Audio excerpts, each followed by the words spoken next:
The mountain man with shoulders broad enough to block out the sun stood just inside the doorway of Oatman Bank and Trust, watching a young woman's dreams crumble to dust before his eyes. Asher Brennan had come down from his claim in the Black Mountains on this scorching July day in 1883, with a pouch of gold dust to deposit, something he did twice a year when the heat drove him from his solitary cabin. He preferred the cooler months for his trips to town, but necessity had brought him to Oatman, Arizona in the middle of summer. The desert settlement shimmered in waves of heat outside, and inside the bank's thick adobe walls provided only marginal relief. He stood a full 6 feet 4 inches tall, his dark hair falling past his shoulders in a way that made the townspeople whisper he had gone more than half wild in those mountains. His arms were thick with muscle earned from swinging a pickaxe and hauling equipment up steep trails, and his chest strained against the worn fabric of his shirt. Years of living alone had carved his face into hard angles, but his brown eyes still held a softness that most people never got close enough to see. The woman at the banker's desk was maybe 22 years old, dressed in a simple calico dress that had been mended more than once. Her auburn hair was pulled back in a practical bun, and her hands trembled slightly as she clutched a worn leather folder to her chest. Asher could see the determination in the set of her jaw, even as the portly banker behind the mahogany desk shook his head with exaggerated sympathy. "Miss Brenner, I have explained this to you twice already," the banker said, his voice dripping with condescension. "The bank cannot extend credit to an unmarried woman with no collateral and no male guarantor. It simply is not done." "Mr. Carruthers, I have collateral," the woman said, and Asher heard the desperation creeping into her voice. "The land itself is collateral. My father built that ranch with his own hands, and I have been running it for 3 years since he passed. I have made every payment on time until the drought hit my cattle. I just need enough to buy feed to get through until the rains come, and to pay what I owe in back taxes. $500 would save everything." "Your father's ranch, you mean," Carruthers said, leaning back in his chair with a dismissive wave. "Built by a man, run by a man for 20 years before you got your little feminine notions about being able to manage it. The fact is, Miss Brenner, you are not creditworthy. You are an unmarried woman without prospects, trying to run an operation meant for a man. The bank will not throw good money after bad." Asher saw the woman's spine stiffen, saw the way her knuckles went white around that leather folder. He knew he should mind his own business. He had come to town for supplies and to conduct his banking, not to get involved in other people's troubles. The whole reason he lived up in those mountains was to avoid exactly this kind of human complication. But something about the catch in her voice, the proud way she held herself even as this pompous fool tore her down, made him take a step closer. "Perhaps if you secured a husband, some man willing to take on your father's debts and your failing ranch, we could discuss options at that time," Carruthers continued. "But as things stand, I must refuse your application. Good day, Miss Brenner." The young woman stood slowly, carefully tucking the leather folder under her arm. Asher could see she was fighting tears, but her voice came out steady. "Thank you for your time, Mr. Carruthers. I will find another way." "There is no other way," Carruthers said with cruel certainty. "The territorial government will auction your land for the back taxes in 30 days. I suggest you use that time to find yourself a husband, or at least make arrangements for wherever you plan to go once you are homeless." That was when Asher stepped fully into the banker's line of sight. He set his heavy pouch of gold dust on the desk with a solid thunk that made Carruthers jump. "How much does she owe?" Asher asked, his voice a low rumble from years of disuse. Carruthers blinked up at him, recognition dawning slowly. "Mr. Brennan, I did not see you come in. I trust your claim continues to produce. How much does she owe? Asher repeated, not interested in small talk. The young woman had frozen halfway to the door, turning back to stare at him with wide green eyes. Up close, Asher could see the scattering of freckles across her nose, the exhaustion bruised beneath her eyes, the proud tilt of her chin even now. I do not see how that concerns you, Carruthers said, but his gaze had gone calculating as he looked at the gold pouch. If I am buying something, it concerns me, Asher said. Her total debt, including the back taxes and whatever she needs for cattle feed. How much? Sir, I cannot accept charity, the woman said, finding her voice. I do not even know you. Asher turned to look at her properly, and something in his chest tightened in a way he did not recognize. She was beautiful, yes, but it was more than that. There was strength in her, a kind of stubborn resilience that reminded him of the mountain pines that bent in storms but never broke. Not charity, he said. Just seems wrong to let a good ranch fail for lack of a loan. I've got the money sitting in the mountains doing nothing. The total would be $650, Carruthers said slowly, already reaching for his ledger. $500 for feed and operating costs, $150 in back taxes and penalties. The woman made a small sound of protest. That is too much. I cannot possibly accept such a sum from a stranger. Can you accept losing everything your father built? Asher asked her directly and watched her flinch. I will pay you back, she said fiercely. Every penny with interest. I am not looking for a handout. Did not figure you were, Asher said. He pulled a larger pouch from inside his jacket, one he had been planning to use for a new sluice and some equipment. The gold dust inside represented months of backbreaking work, but something told him this was the right thing to do. Mr. Carruthers, weigh out $650 worth. Put $500 in her account for the ranch expenses and give the tax man his $150. Whatever is left goes back to her. This is highly irregular, Carruthers said, but he was already pulling out his scales with greedy fingers. I do not understand, the woman whispered. Why would you do this for me? You do not know me. You do not know if I can even make the ranch profitable again. Asher met her eyes and found he could not look away. Maybe I do not like seeing people kicked when they are down. Maybe your father was a rancher, and my father was a miner, and I know what it is to build something with your own hands. Maybe I've got more gold than I need and you have got more pride than is good for you, and somewhere in the middle there is a fair deal.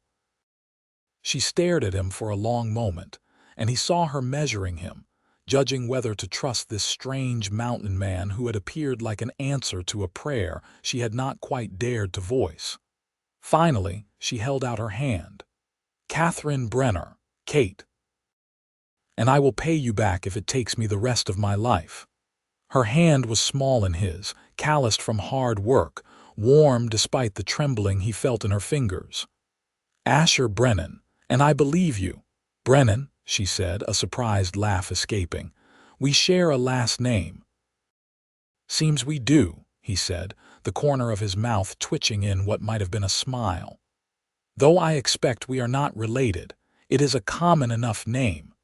Carruthers cleared his throat loudly, reminding them both he was there. The banker made a show of carefully weighing the gold dust, marking it against the current exchange rate, entering numbers in his ledger with precise little movements. Asher watched him like a hawk, making sure every grain was accounted for. When it was done, Carruthers pushed a receipt across the desk toward Kate. Your account is credited with $500, Miss Brenner, he said, his tone now professional where it had been dismissive before. Money, Asher thought with disgust, was the only thing men like Carruthers respected. And the Territorial Tax Office will receive payment of your arrears within the week. Your property is no longer in jeopardy of foreclosure. Kate took the receipt with shaking hands, staring at it as though it might disappear if she blinked. "Thank you," she whispered, though Asher could not tell if she was talking to him or to some higher power. "I will need to set up a repayment arrangement with you, Mr. Brennan," she said, turning back to him with those fierce green eyes. "Terms we can both agree to."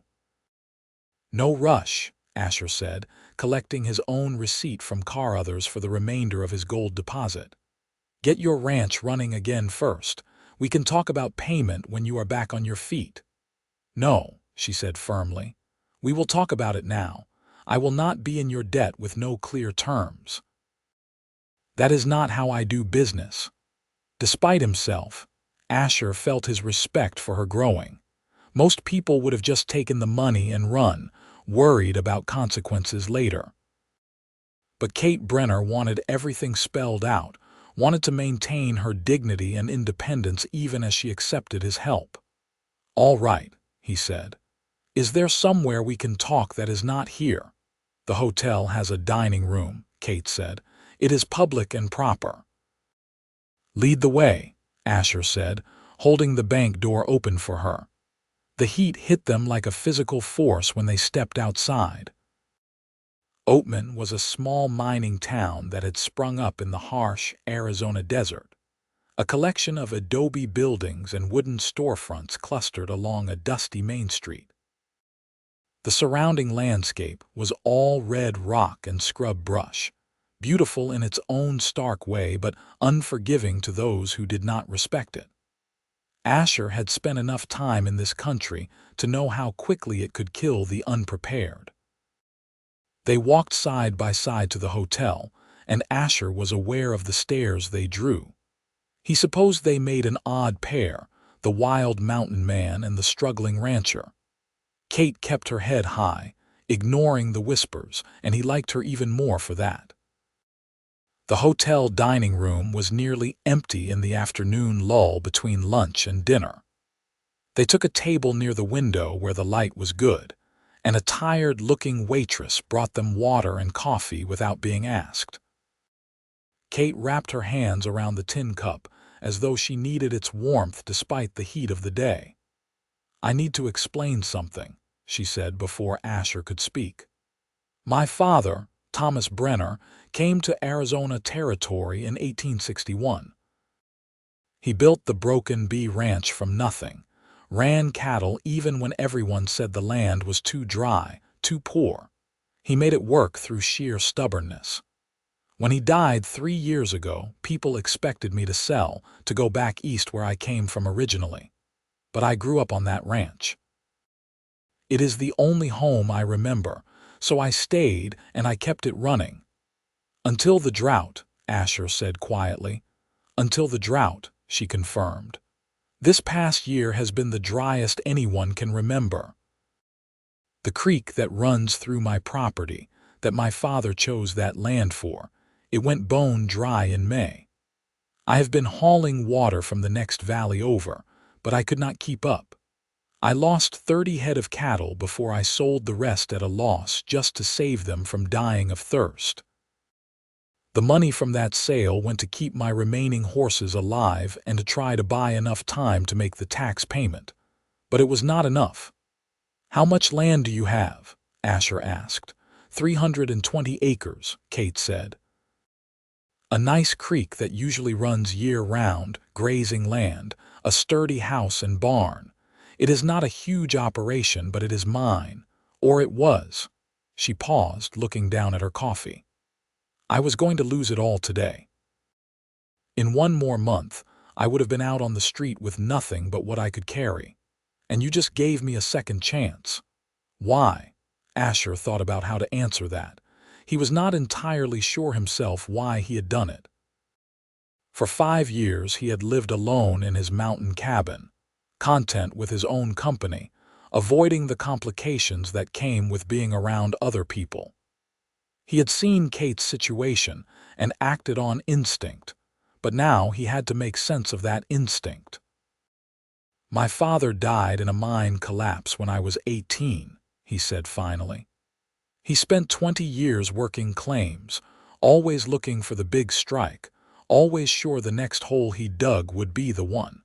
He died without ever finding it.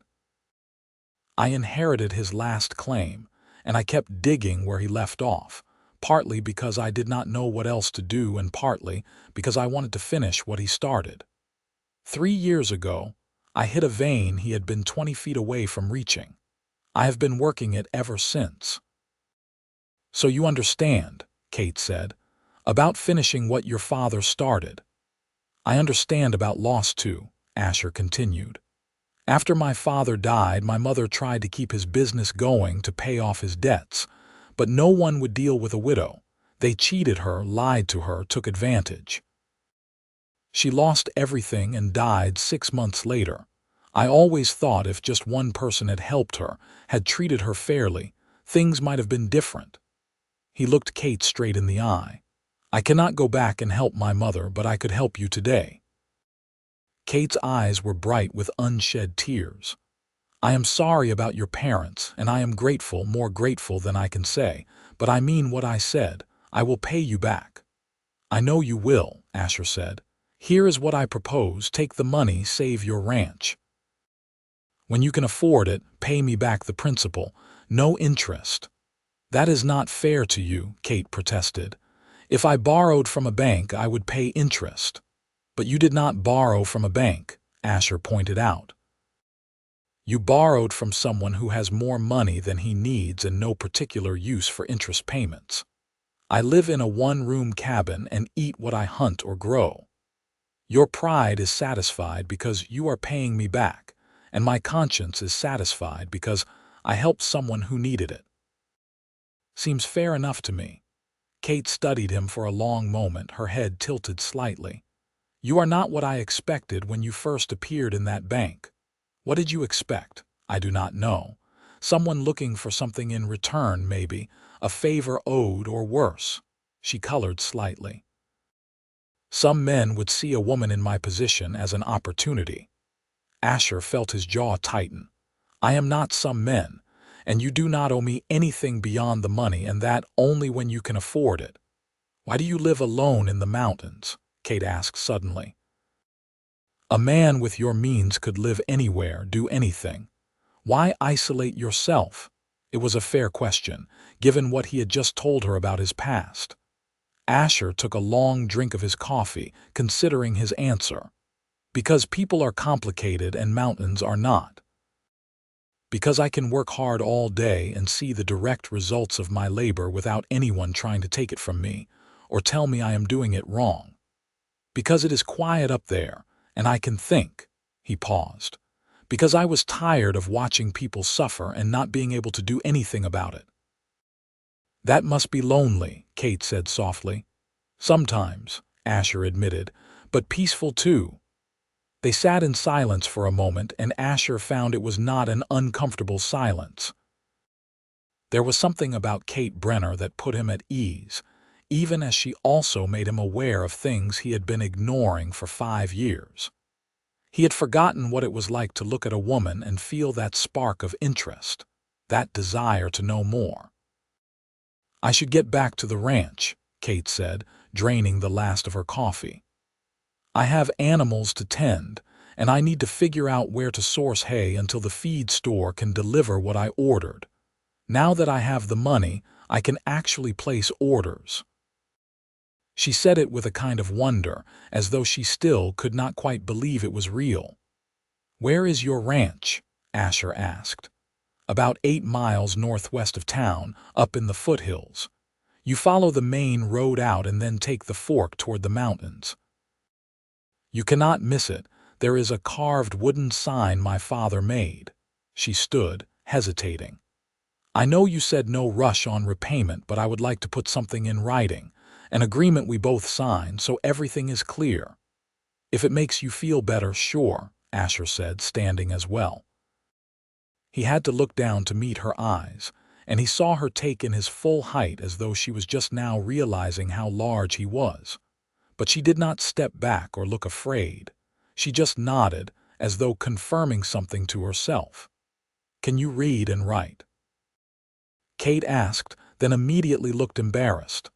I am sorry, that was rude. I should not assume. I can, Asher said, not offended. My mother was a schoolteacher back east before she married my father. She made sure I had an education even out here. Mine too, Kate said, brightening. My mother taught school in Virginia before my parents moved west. She died when I was 12, but she taught me everything she knew first. The shared connection seemed to please her. I will come by your ranch in a few days, Asher said. Bring paper and ink and we will draw up an agreement. That gives you time to settle in, figure out what you need. Thank you, Kate said, and this time when she held out her hand it was steady. For everything.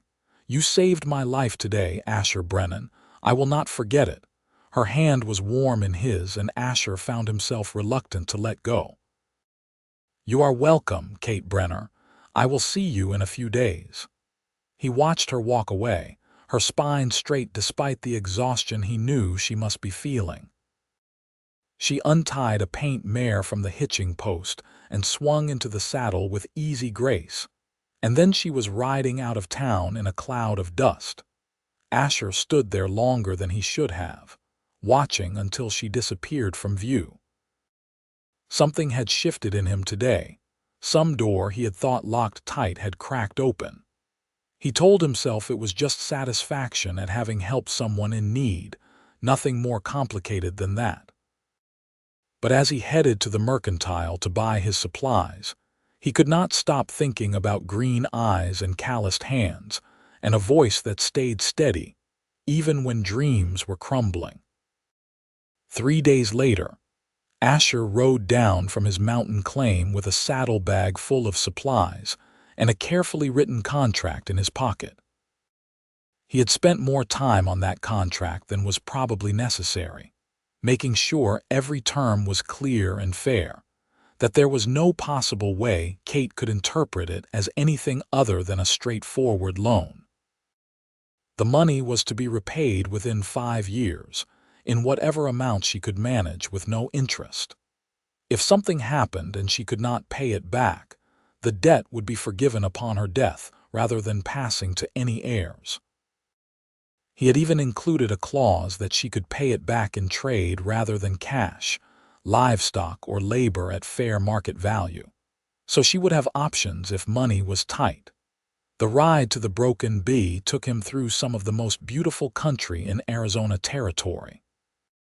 The morning was cool, the sun just burning off the last of the night chill, and the desert was awash in shades of gold and red. Asher saw a small herd of pronghorn antelope watching him from a distance, and a golden eagle circled overhead on the thermals. This was why he loved this land, despite its harshness. It was honest. It gave nothing easy, but it gave to those willing to work for it. He found the Broken Bee without trouble, the carved sign exactly where Kate had said it would be. The ranch was modest but well-maintained, a testament to years of hard work. The house was low and sprawling, built of adobe with a wide front porch, the kind of house that would stay cool even in the worst summer heat. The barn was sturdy wood, recently painted, and he could see a fenced pasture beyond with a few horses grazing. There were signs of the drought everywhere, in the brown grass and empty water troughs and dusty earth, but there were also signs of Kate's determination. The fences were mended, the buildings in good repair. This was someone who took care of what was hers. Kate emerged from the barn as he rode up, shading her eyes against the sun. She was dressed for work in canvas trousers and a man's shirt, her hair in a thick braid down her back, and Asher thought she had never looked more beautiful. There was something about seeing her here in her element that made his chest tighten. "You came," she called out, and he heard both surprise and pleasure in her voice. "Said I would," Asher replied, dismounting. His big buckskin gelding, Ranger, huffed and stamped, and Kate came over to stroke the horse's nose. "He is beautiful," she said admiringly. "Good strong build, intelligent eyes. You chose well." "He has gotten me out of more than one scrape," Asher said, Pleased she recognized quality horseflesh when she saw it. "How have things been here?" "Better," Kate said, and her smile was like the sun coming out. "The feed store delivered yesterday, and my horses are already looking healthier. I paid the tax collector myself, got a receipt and everything, and I have been able to focus on repairs instead of worrying where the next dollar is coming from." She looked at him with those keen green eyes. "I have been able to breathe again. That is what you gave me." Asher felt heat rise in his face that had nothing to do with the sun. He was not used to gratitude, to being looked at the way Kate was looking at him. "Just did what anyone should have done." "But no one else did," Kate said quietly. "Only you." They stood there in the yard for a moment, and Asher was suddenly aware of how isolated they were out here, how alone. It should have felt dangerous or improper, but instead it just felt right, as though this was exactly where he was supposed to be.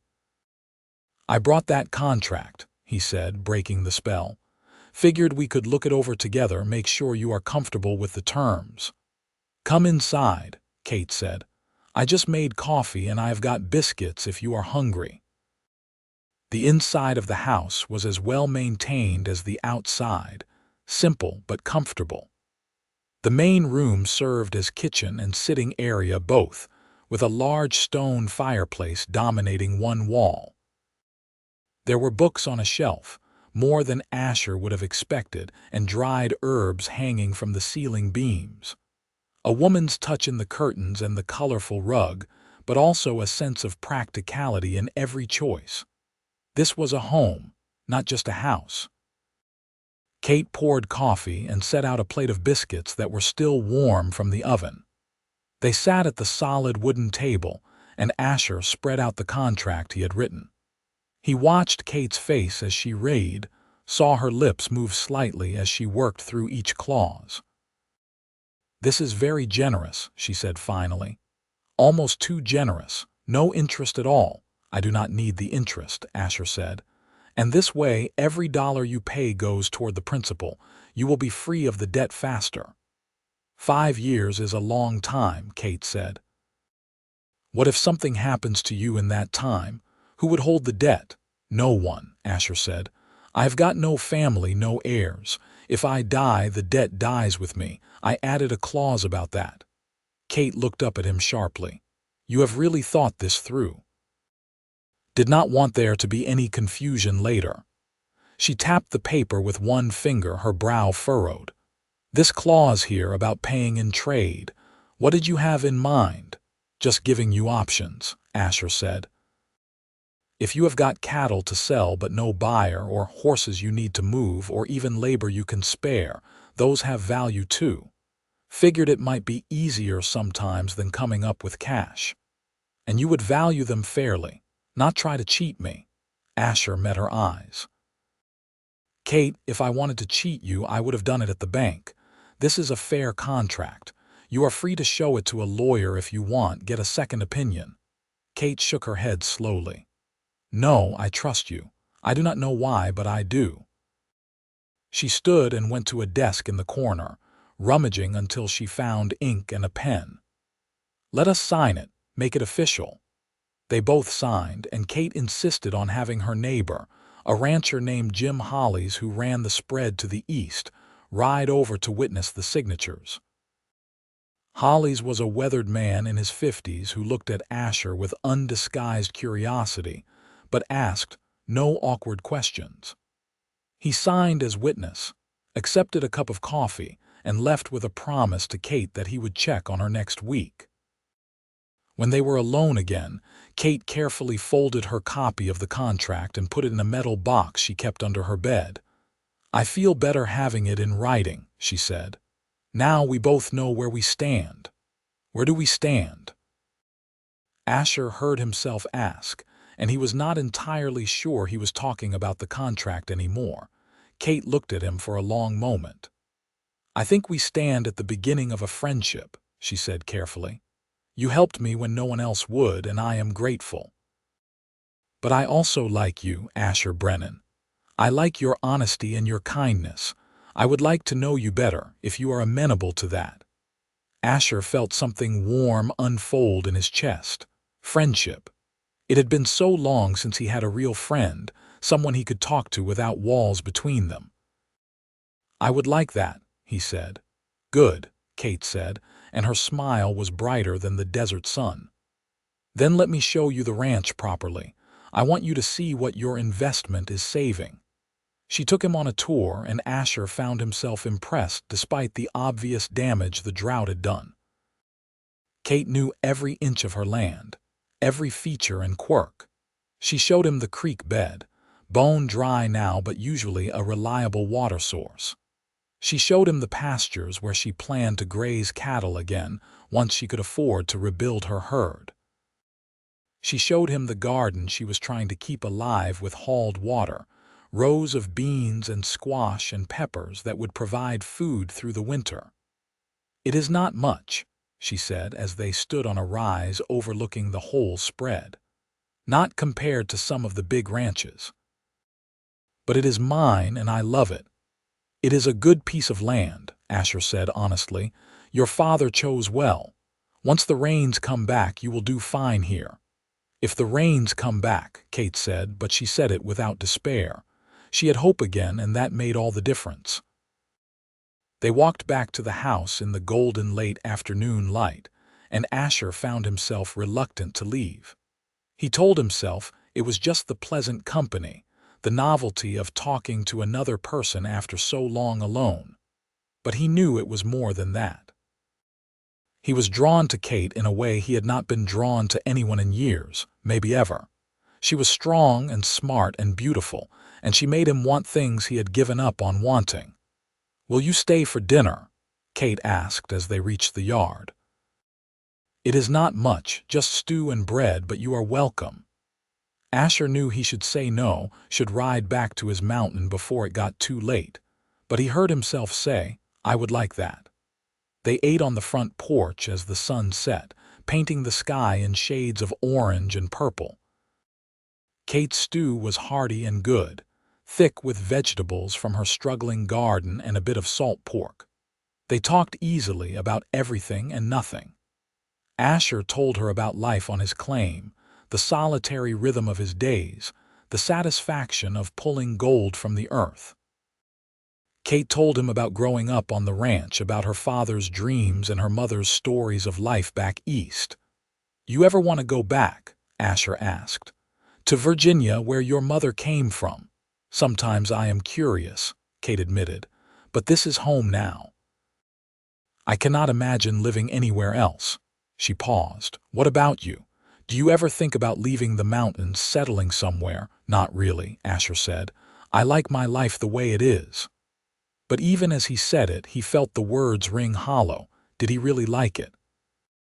Or had he just convinced himself he did because it was easier than risking connection and loss again? Kate must have heard something in his voice because she gave him a searching look. "It must be lonely, though, all by yourself up there." "It is peaceful," Asher said, which was not quite an answer. "Peaceful and lonely are not mutually exclusive," Kate said gently. Asher found he had no response to that. They sat in comfortable silence as the stars began to emerge, brilliant in the clear desert sky. Finally, reluctantly, Asher stood. "I should head back while there is still some light." "Thank you for coming," Kate said, standing as well. "For the contract, for the company, it meant a lot." "I will come by again," Asher heard himself promise. "If that is all right, check on how things are going." "I would like that very much," Kate said softly.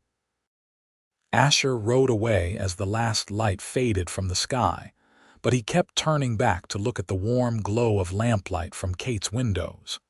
He told himself he was just being a good steward of his investment, checking on how his money was being used.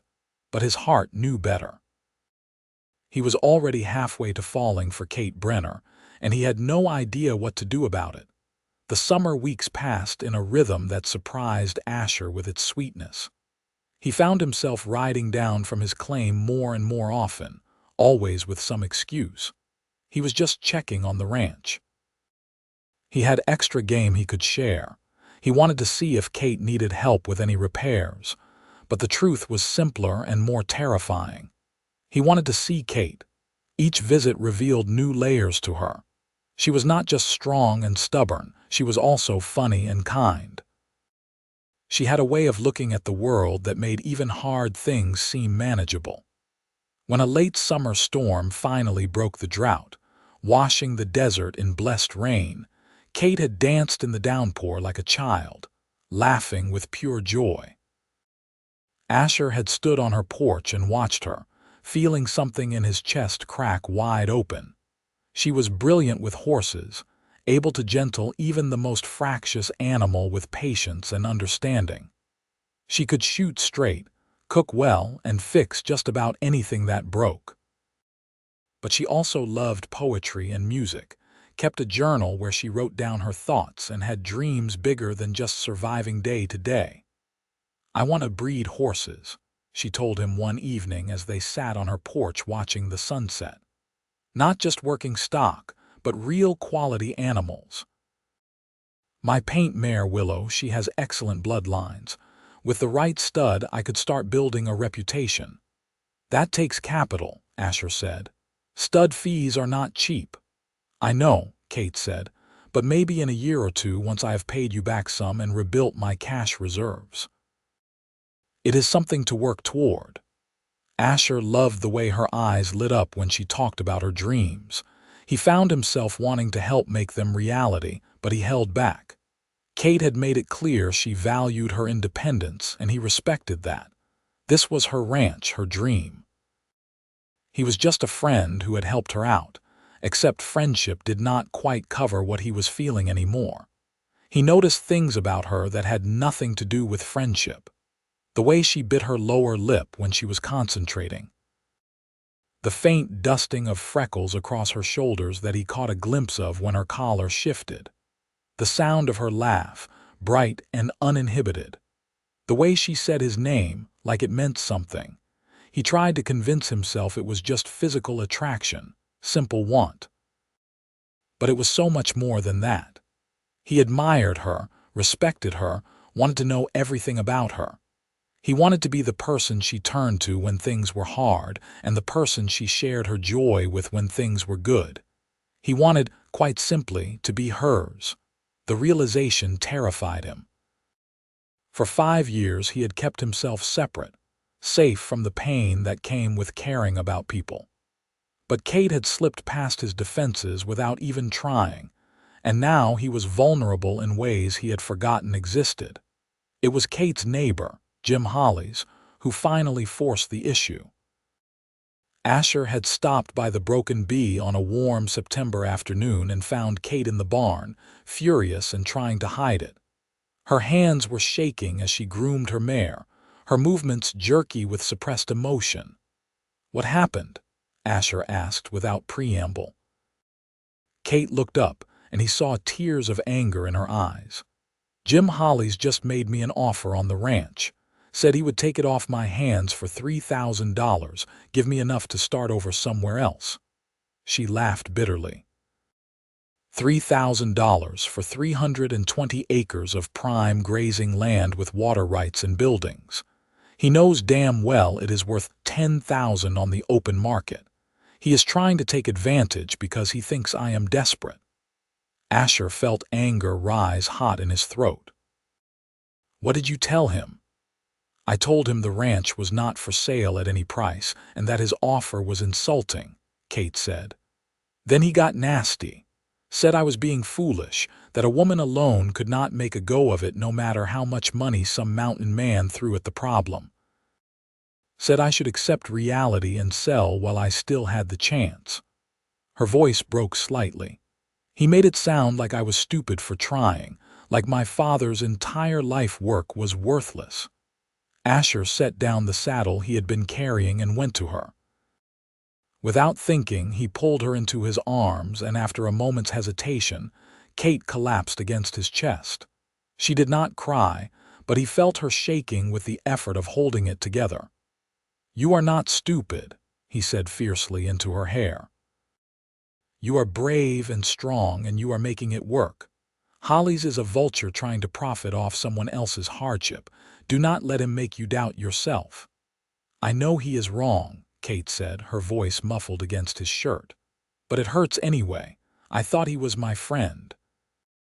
My father helped him when he first started out, gave him advice and shared resources. And now he is trying to steal my land for pennies. People show you who they really are when there is money on the line," Asher said. "I am sorry he disappointed you." They stood like that for a long moment, and Asher was intensely aware of every point of contact between them. Kate was soft and warm in his arms, fitting against him like she belonged there. He could smell the scent of her, soap and sunshine and something uniquely her own. His heart was beating too fast, and he knew he should let her go, should step back and restore proper distance. But he could not make himself do it. It was Kate who finally pulled back, looking up at him with those devastating green eyes. "Thank you," she said quietly, "for letting me be weak for a moment." "You are never weak," Asher said, his voice rough. "Being upset is not weakness, it is being human." Kate reached up and touched his face, her fingers gentle on his bearded jaw. "You are a good man, Asher Brennan. I am lucky you walked into that bank when you did." Asher caught her hand in his, holding it against his face. "Kate," he said, and heard his voice shake, "I need to tell you something." "What?" she whispered, her eyes wide. "I did not just walk into that bank by chance," he said. "I mean, I did. But what I did after, paying your debt, that was not just about being helpful. From the moment I saw you standing there, refusing to break even as that bastard tore you down, I felt something. I have been trying to convince myself it is just friendship, just respect, but it is more than that." He took a deep breath. "I am falling in love with you, Kate, maybe already have fallen. And I know that is not what you signed up for. I know you value your independence, but I cannot keep pretending I feel less than I do." Kate's hand trembled in his, but she did not pull away. "Asher," she breathed, and he braced himself for rejection. "I have been waiting for you to say that for weeks," she said, and smiled at what must have been the shock on his face. "Did you really think I did not notice? The way you look at me, the way you find excuses to come by, the way you listen to me like everything I say matters. I have been half in love with you since you stood up to that banker for me, and more in love with every day since." "You have," Asher said stupidly, hardly daring to believe it. "I have," Kate confirmed, "but I was afraid to say anything. Afraid you would think I was just grateful, that I was trying to pay you back with something other than money. And I needed to prove to myself that I could save the ranch, that I was not just a damsel who needed rescuing. I am falling for you too, Asher. I am terrified of it, but I am." Asher cupped her face in both hands, marveling at the trust in her eyes. "I do not want gratitude from you, Kate, and you do not need rescuing. You were saving yourself before I ever showed up. I just helped you buy some time." "Then what do you want?" Kate asked softly.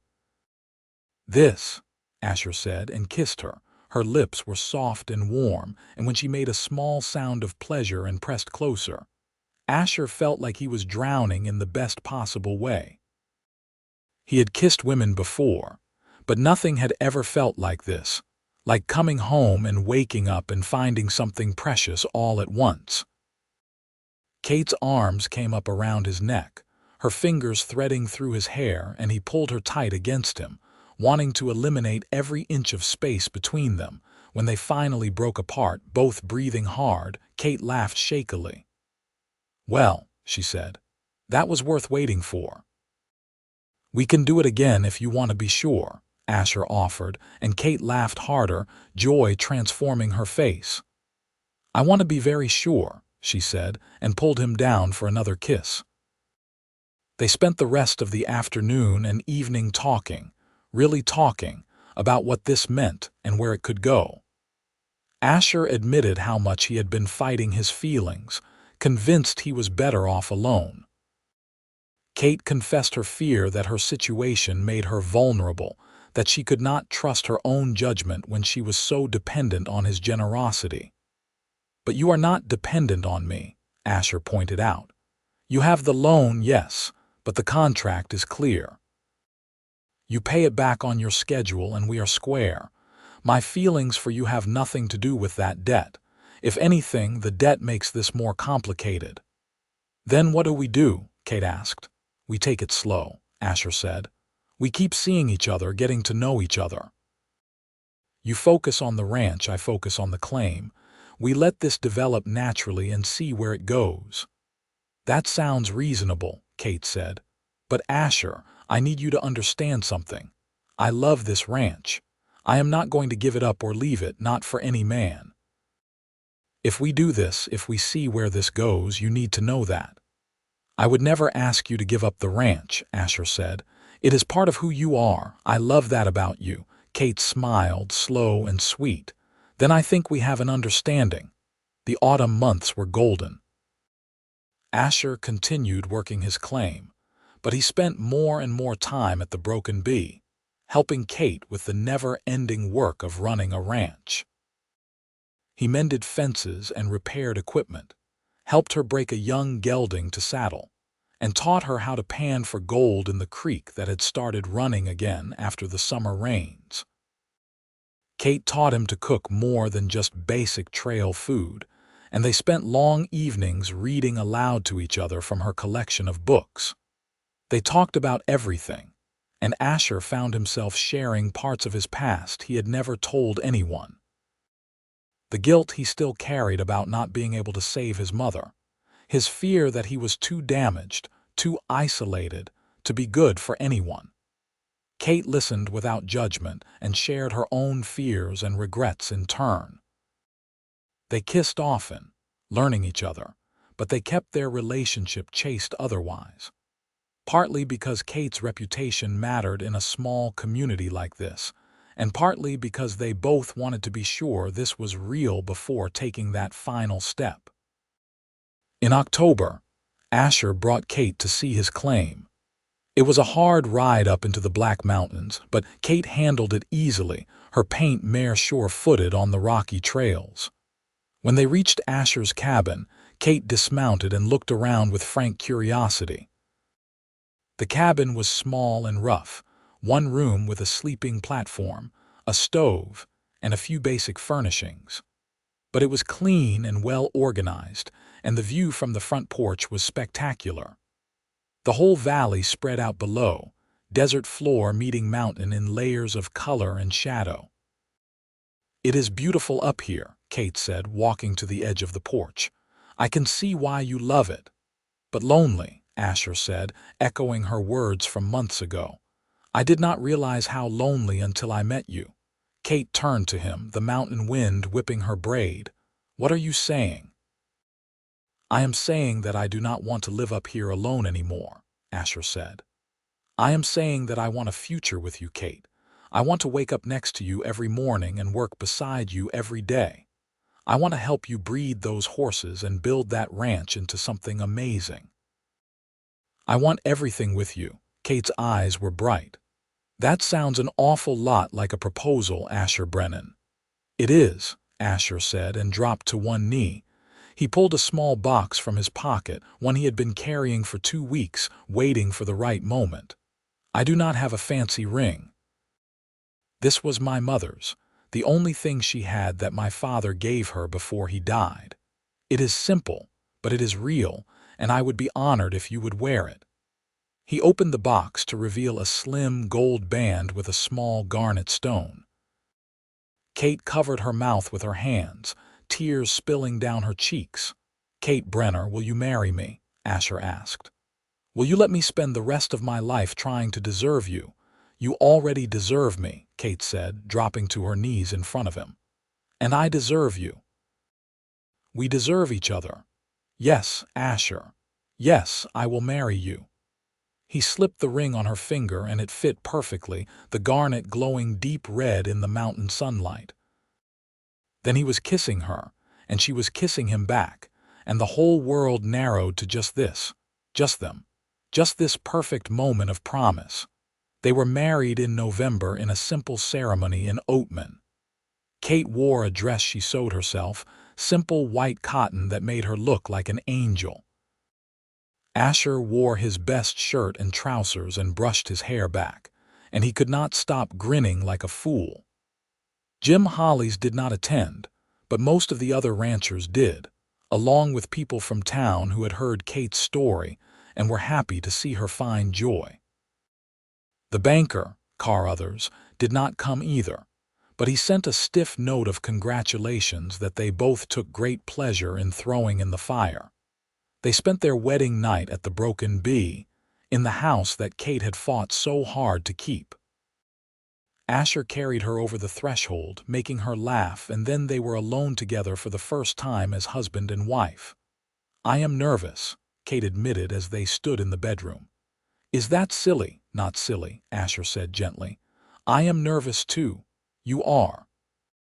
"You are the most beautiful, amazing woman I have ever known," Asher said, "and I want to make this good for you. That is a lot of pressure." Kate smiled and took his hand, placing it over her heart. "Just love me," she said. "That is all I need." And so he did. He loved her slowly and tenderly, taking his time, learning every curve and hollow of her body. When she cried out his name, her fingers digging into his shoulders, he felt like he had found something he had not even known he was searching for. Afterward, they lay tangled together, Kate's head on his chest, and Asher felt more at peace than he had ever felt in his life. "I love you," Kate whispered into the darkness. "I love you too," Asher said, pressing a kiss to her hair. "More than I thought I could love anyone." They fell asleep like that, wrapped in each other, and Asher dreamed of the future they would build together. The first year of marriage was not without challenges. They had to figure out how to merge their lives, how to balance the work of the ranch with the work of the mine. Asher moved most of his belongings down to the Broken Bee, but he still went up to the claim regularly to work. Kate came with him sometimes, and she proved to be a quick study with the mining, able to see the structures of rock and vein that indicated where gold might be. They were careful with money, putting everything they could toward paying off Kate's debt and building up the ranch. By the following summer, Kate had rebuilt her cattle herd and started her horse breeding program. She found a beautiful Appaloosa stud with papers and arranged a breeding to Willow. When the foal was born the next spring, a stunning paint colt with Appaloosa markings, they both knew they were onto something special. Asher discovered he loved ranch work almost as much as mining. There was something satisfying about working with living things, seeing the direct results of good care and hard effort. He loved being partners with Kate, making decisions together, building something that was theirs. In the fall of their second year of marriage, Kate told him she was pregnant. Asher had been checking a fence line when she rode out to find him, and the look on her face told him everything before she said a word. "Are you sure?" he asked, hardly daring to believe it. "I am sure," Kate said, laughing and crying at the same time. "I am 2 months along. We are going to have a baby, Asher." He swept her up in his arms, spinning her around until she begged him to stop, laughing. They had talked about children, hoped for them, but to have it actually happening felt like a miracle. The pregnancy was not easy. Kate was sick for months, barely able to keep food down, and there were times when Asher was terrified something would go wrong. But she was strong, stronger than he had given her credit for, and she kept working the ranch almost until the day she went into labor. Their son was born on a warm day in May of 1886, after a long and difficult labor that left Asher feeling helpless and terrified. But when the midwife finally placed the baby in his arms, when he looked down at that tiny red face and counted 10 perfect fingers and 10 perfect toes, Asher felt his heart expand until he thought it might burst. "He is perfect," he whispered to Kate, who was exhausted but radiant. "You are perfect, thank you." They named him Thomas, after Kate's father, with Asher's father's name, Robert, as a middle name. Thomas Robert Brennan was healthy and loud, with his mother's green eyes and his father's dark hair. Asher had never known it was possible to love something so much it physically hurt, but that was how he felt every time he looked at his son. Kate was an amazing mother, patient and loving even when exhausted. Asher did everything he could to help, changing diapers and walking the floor with Thomas when he was fussy, taking on more of the ranch work so Kate could rest. They were partners in this as they were in everything else. The years passed in a blur of work and love and small joys. Thomas grew into a sturdy little boy with his mother's stubborn streak and his father's quiet intensity. When he was 3, Kate got pregnant again, and this time she had an easier go of it. Their daughter was born on a cold December night, small and perfect with her father's brown eyes and her mother's auburn hair. They named her Margaret after Asher's mother, with Kate's mother's name, Elizabeth, as a middle name. Margaret Elizabeth Brennan was a serious baby who studied the world with solemn eyes, and Asher fell in love all over again. By 1890, the Broken Bee was thriving. Kate's horse breeding program had gained a reputation throughout the territory, and people came from as far away as California to buy her stock. The cattle herd was healthy and growing, and they had expanded their land by purchasing an adjoining 100 acres when it came up for sale. Asher had also struck a new vein in his mine, richer than the first, and the gold it produced meant they could make improvements to the ranch they had only dreamed of before. They built a new barn, dug a well that meant they never had to worry about water again, and added rooms to the house to accommodate their growing family. Kate had paid back the entire debt within 4 years, insisting on honoring the contract even though Asher had tried to tell her it did not matter anymore. They were married now. What was his was hers. But Kate's pride required that she make good on her promise, and Asher loved her all the more for it. Jim Hollies had tried one more time to buy the Broken Bee, offering $5,000 with an air of doing Kate a favor. Kate had looked him in the eye and told him the ranch was worth 3 times that, and she would never sell it at any price. Hollies had not spoken to them since, which was fine with Asher. A man who would try to cheat a woman alone was not worth knowing. On their 10th wedding anniversary, Asher took Kate back up to his old cabin in the Black Mountains. They left the children with a trusted neighbor and rode up as they had that long-ago October day when he had proposed. The cabin was still there, though Asher rarely used it anymore. They had built a life in the valley, and that was where they belonged. But it was still special, this place where Asher had lived alone for so long before Kate showed him what he was missing.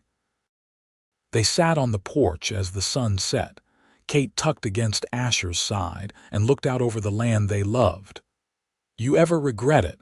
Kate asked quietly. "Giving up your solitary life, taking on a wife and children and all the complications that come with it?" "Never," Asher said without hesitation.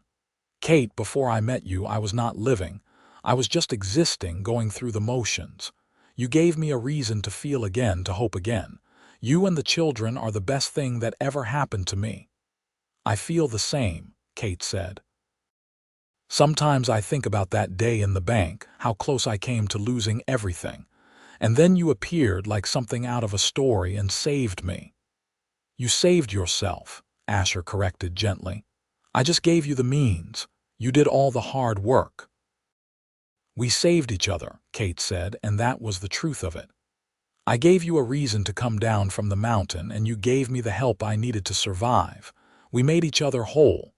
Asher pressed a kiss to her temple, breathing in the familiar scent of her. "I love you, Kate Brennan. More than gold, more than mountains, more than anything." "I love you too," Kate said. "Always."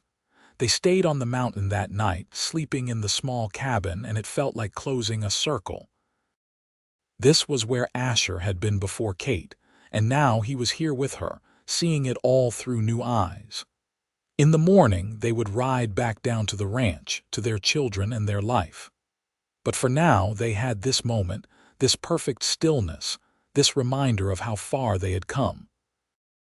The years continued to unfold, bringing joys and sorrows both. Kate's neighbor, the midwife who had delivered both their children, passed away peacefully in her sleep. Asher's old horse, Ranger, died of old age, and Asher mourned him like the faithful friend he had been. But there were victories, too.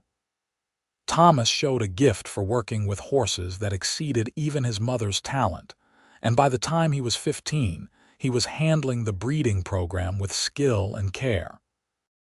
Margaret proved to have her father's eye for mining, able to spot promising veins and make sense of geological formations in a way that amazed them both. In 1895, Arizona Territory was slowly modernizing, but the Broken Bee remained a place where the old ways still mattered. Hard work, integrity, family. These were the values Asher and Kate had built their life on, and these were the values they passed to their children. Kate was now 41 years old and Asher 44, both of them weathered by sun and work but still strong, still vital. The love between them had only deepened with the years, growing from that initial spark in the bank to something rich and enduring. They still made time for each other, still stole kisses in the barn when the children were not looking, still talked long into the night about their dreams and plans. One evening in late summer, as they sat on their porch watching the sunset, Thomas came riding up fast. He was 18 now, tall and strong like his father, and the look on his face made them both stand. "Trouble?" Asher asked. "Not trouble exactly," Thomas said, dismounting. "But strange news from town. Jim Hollies is selling out, moving back east, says he is tired of the hard life." Kate and Asher exchanged glances. They had heard Hollies had been struggling, heard his wife had left him and his children wanted nothing to do with him. Karma, Kate called it, for the way he had treated people over the years. "His land is good land," Thomas continued. "Borders ours on two sides. If we bought it, we could double our range." "That would take capital we do not have," Kate said practically. "And I do not know that we need to expand more. We are doing well as we are." "Actually," Asher said slowly, "we might be able to swing it. The mine has been producing steady and gold prices are up. We could take out a loan for part of it, pay it back over time." Kate looked at him with raised eyebrows. "You want to go into debt again?" "Calculated debt," Asher said, "for something worth having, but only if you think it is a good idea. This is your ranch, Kate. It always has been." "It is our ranch," Kate corrected. "We built this together. If you think we can make it work, then let us talk to the bank." 3 months later, they bought Hollies' land for a fair price. The man had aged badly, the meanness in him having soured his life, and he was eager to sell and get out. Asher took a small satisfaction in the fact that Kate, the woman Hollies had tried to cheat, was now buying his land. Justice had a sense of irony. The expanded Broken Bee was now over 600 acres, one of the largest ranches in that part of Arizona. They hired additional help, 2 young cowboys who lived in the newly renovated bunkhouse and worked hard for fair wages. The ranch prospered, and the Brennan name became synonymous with quality horses and honest dealing. In 1898, their children both grown, Kate surprised Asher with news that she was pregnant again. They were shocked, having assumed those years were behind them, but the surprise quickly turned to joy. Their youngest son was born in the spring of 1899, a healthy baby they named John after no one in particular. They just liked the name, solid and strong. 3 children, Asher said, holding his new son while Kate rested. "We are blessed." "We are," Kate agreed. More than I ever dreamed possible when I walked into that bank all those years ago." "Do you remember what you said to Carruthers?" Asher asked. "You told him you would find another way." "I did find another way," Kate said, smiling. "I found you." By the turn of the century, as 1899 became 1900, the Brennan family gathered on their porch to watch the new century arrive. Thomas was 21 now, engaged to marry a sweet girl from a neighboring ranch. Margaret was 18, helping her brother run the breeding program while taking classes from a traveling teacher, determined to learn everything she could. And baby John, just 8 months old, slept peacefully in Kate's arms. Asher looked at his family, at the ranch they had built, at the life they had carved out of this harsh and beautiful land, and felt a contentment so deep it was almost spiritual. He thought about that day in the bank, the scared young woman and the lonely mountain man, and marveled at how far they had come. "What are you thinking about?" Kate asked, always able to read his silences. "About second chances," Asher said. "About how one moment of kindness can change everything. About how lucky I am." "We both are," Kate said. "I thank God every day that you walked into that bank when you did." "Me too," Asher said, and meant it with his whole heart. The years ahead would bring more changes, more challenges. Thomas would marry and give them grandchildren. Margaret would shock everyone by becoming a teacher and opening a school for ranch children in the area. John would grow up loving the land like his parents did, eventually taking over the daily running of the ranch as Asher and Kate aged. But through it all, the love that had started in a bank on a hot July day in 1883 remained the foundation everything else was built on. Asher and Kate grew old together, their hair turning gray, their faces lined, their bodies slowing, but their love never diminished. If anything, it grew stronger, refined by time and tested by life. On their 40th wedding anniversary in 1923, surrounded by children and grandchildren, someone asked Asher what the secret was to a long and happy marriage. Asher had looked at Kate, still beautiful to him despite the years, and said simply, "Find someone worth saving and let them save you back. Find someone who makes you want to be better, and then spend every day trying to deserve them. Love with your whole heart, forgive quickly, and never forget why you fell in love in the first place." Kate had taken his hand and added, "And marry someone who sees you for who you really are, not who they want you to be. Someone who believes in you even when you do not believe in yourself." That is what Asher gave me, and that is what I have tried to give him. They were both in their 70s by then, old by frontier standards, but still sharp and engaged with life.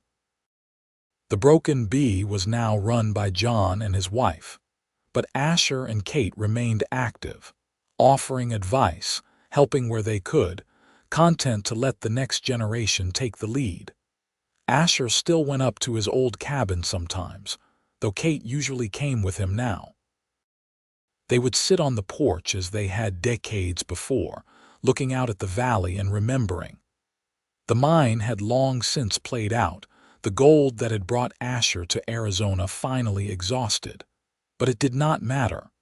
The real treasure had never been in the ground. It had been standing in a bank, refusing to give up even when everything seemed lost. In the spring of 1925, Kate fell ill with pneumonia. The doctor did what he could, but at her age, there was only so much medicine could do.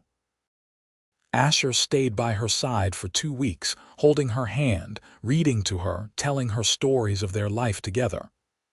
"I am not afraid," Kate told him one afternoon when she was lucid.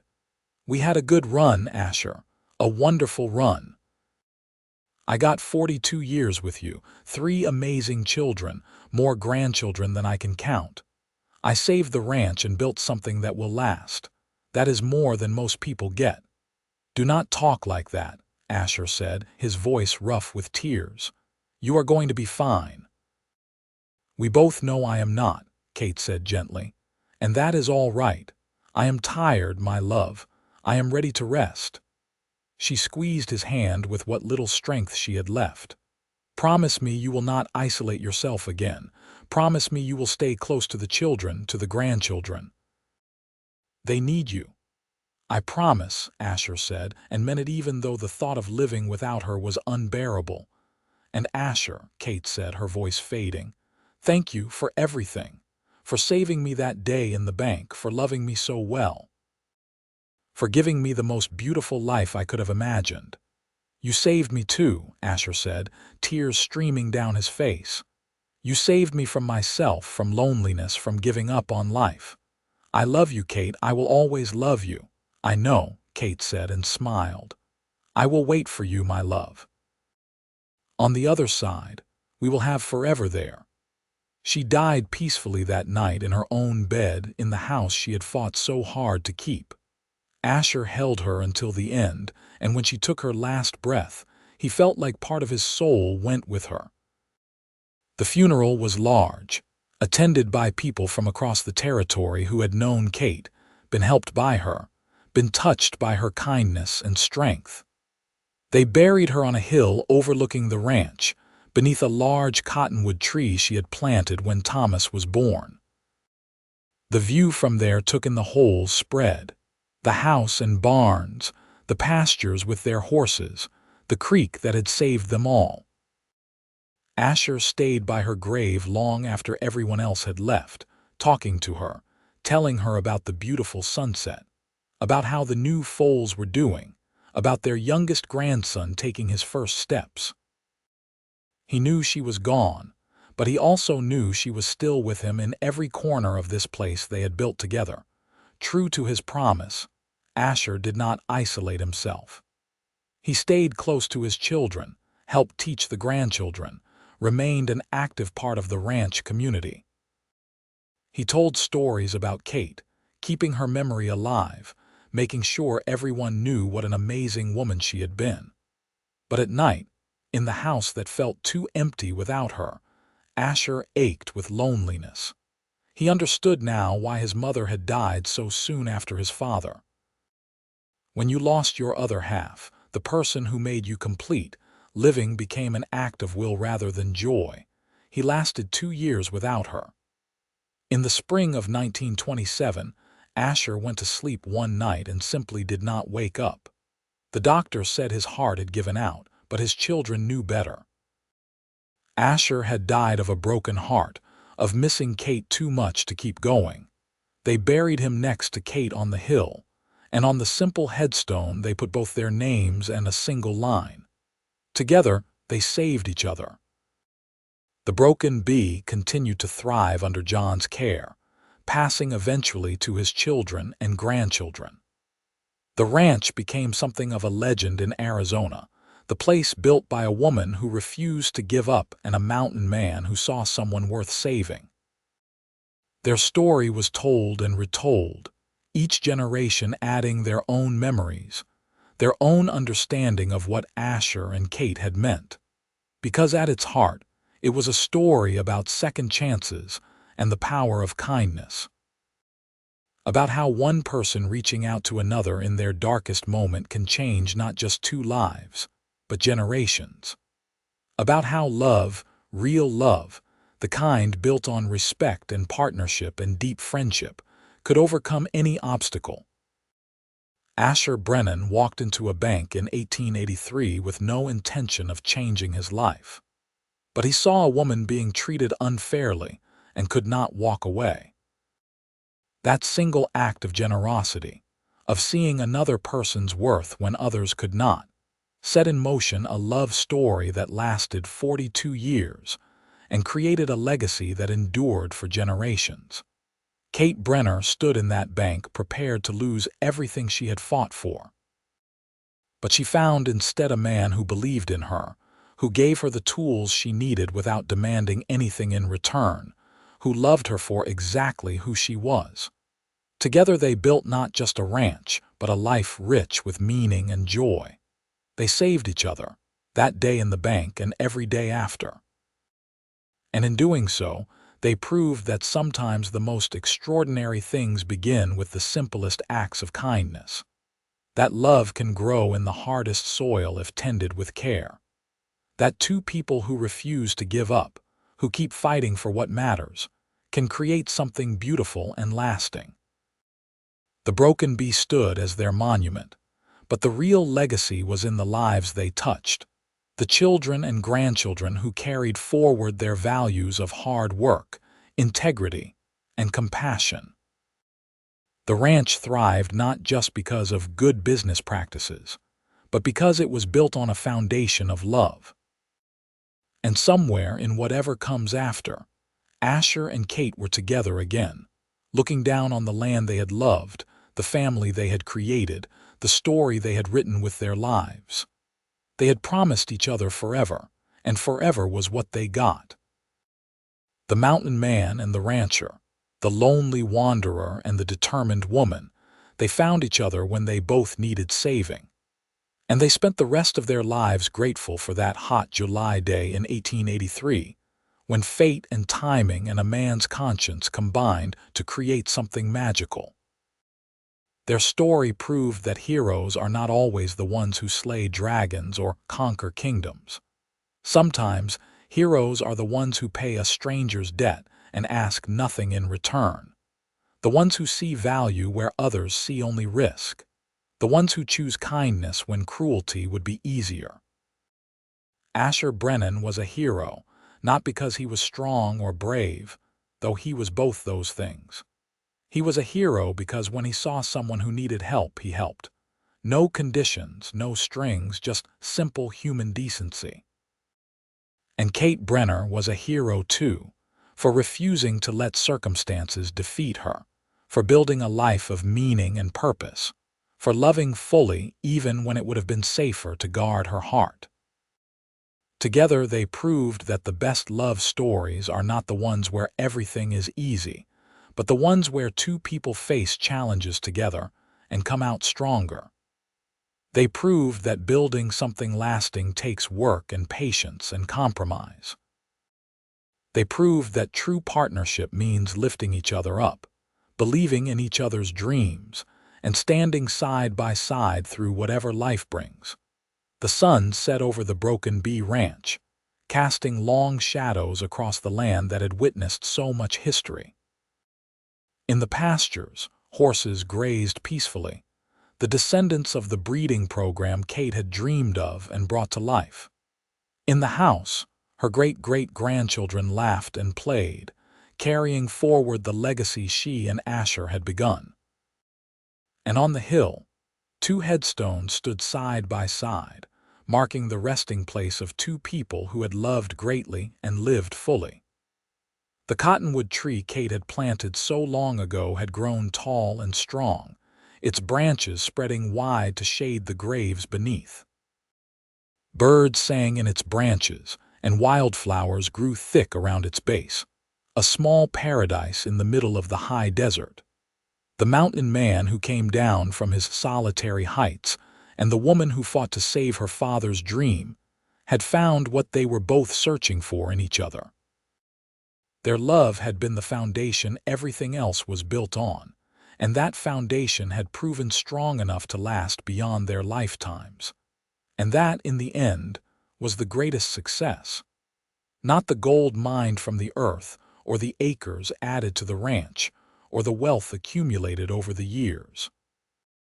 The greatest success was the love they had shared, the family they had raised, the example they had set for everyone who knew them. Asher had paid Kate's debt and asked nothing in return.